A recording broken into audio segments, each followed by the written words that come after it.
why early courtship and getting into relationship is not for wise young people.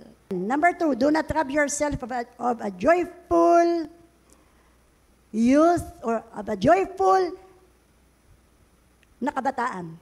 A joyful heart while you are young. A pure heart and a pure mind. Mabilis ko lang po kasi sinulat. Paano niya itatranslate? Huwag niyong hayaan na mawala sa inyo yung masayang kabataan.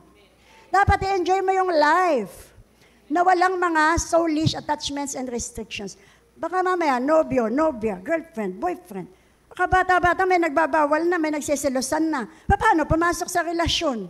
Ang ganda-ganda nung malaya ka makipagkaibigan sa mga classmates mo, walang malisya, enjoy, mag-outing kayo, mag-field trip, walang magkatabi sa upuan, at magsiselos pag may crush yung ka-eskwela, may crush doon sa boyfriend mo. Excuse me, boyfriend? Wala ka pang pambili ng gatas. Hallelujah. Pinapamaylo ka pa ni mama mo. Pinapabaunan ka pa. Ang saya ng kabataan na walang tali.